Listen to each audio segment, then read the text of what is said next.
What's up, guys? It's Lord Botha here with another video, and the Star Wars Rey movie apparently has a new writer on it. And I wouldn't say that Star Wars and Lucasfilm are scraping the bottom of the barrel when it comes to writers, but it definitely seems like it's getting close. This comes to us from The Hollywood Reporter. Daisy Ridley's Star Wars movie enlists writer George Nolfi. George Nolfi, known for his screenplay work on movies such as The Bourne Ultimatum and Ocean's 12, has been tapped to write New Jedi Order, the Daisy Ridley-centric Star Wars movie. I don't honestly know if New Jedi Order is the actual title of the film, or if it's a working title, or if it's just a placeholder, but that's the title they're running with this film in the news right now. The hiring signals continued faith in the project, which was announced to great fanfare. Yeah, sure, great fanfare. Almost 2 years ago at Star Wars Celebration in London, but has seen several high-profile writers fall into the trash compactor.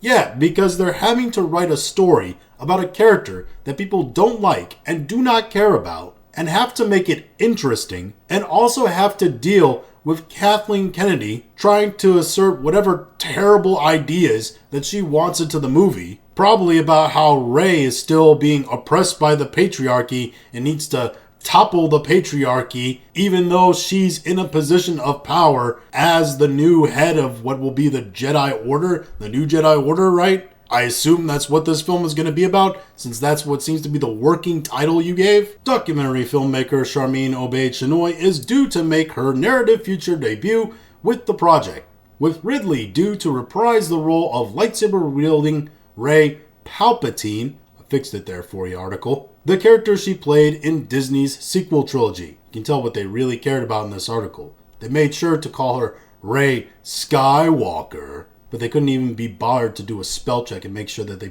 played in Disney's sequel trilogy. Come on, you're the journalists, guys. You're supposed to be the ones with the English degree. The new story is said to take place 15 years after the events seen in 2019's The Rise of Skywalker, with Ridley's character now a mentor to a new crop of Jedis. So there you have it, George Nolfi. He's the new writer for the Rey Star Wars movie.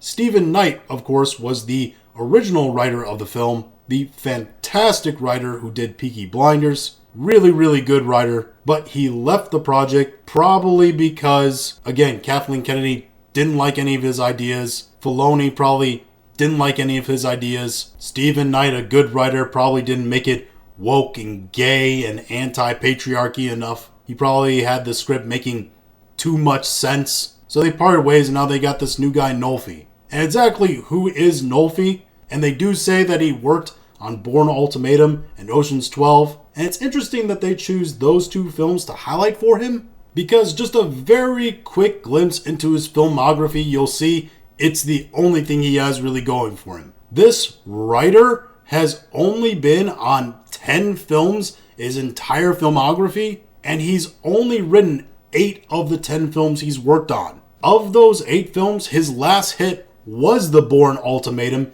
in 2007. That's almost 20 years ago. And while I thought The Bourne Ultimatum was okay, I thought Ocean 12 was mid to not actually good at all. And I actually did like one film on here, The Adjustment Bureau, which didn't do well. Everything else just hasn't been anything of note. And he's only worked on 2 films in the last 5 years. And of those 2 films, he's only written 1. So again, like I said at the beginning of this video, it's not like they're scraping the absolute bottom of the barrel in terms of writers, but it's very, very close. Because it's not like this guy has a super extensive history of film writing.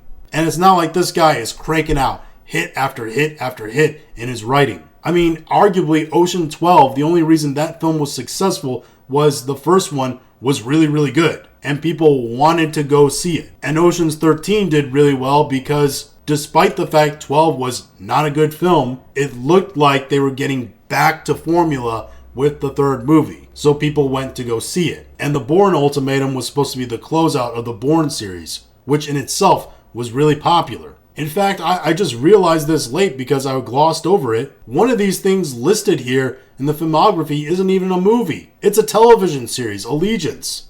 I've never even heard of the thing. So it's pretty clear Lucasfilm is getting to the point where they're saying, you know what, just find us somebody, anybody with some kind of credit to their name to write these movies. I mean, hell, they already got a director who's never directed a feature film before, ever, who's entirely agenda-driven and is a political documentary filmmaker to make their narrative movie, a narrative genre movie on top of that. All of it points to this project just being absolutely terrible. I honestly don't even think Nolfi is going to stick around. He's probably going to leave this project too. And then they'll probably be on their third writer. I wouldn't be surprised if this thing has 3, 4 writers that touch it. And then if they're lucky, they'll cancel this movie before they even get into production. Because that's the only way they're going to save money on this thing. But those are just my thoughts on all this. If you have your own thoughts, go ahead and leave them in the comments. If you liked this video, go and like, share, and subscribe. If you didn't like this video, I appreciate you watching all of it. And we'll talk to you again later.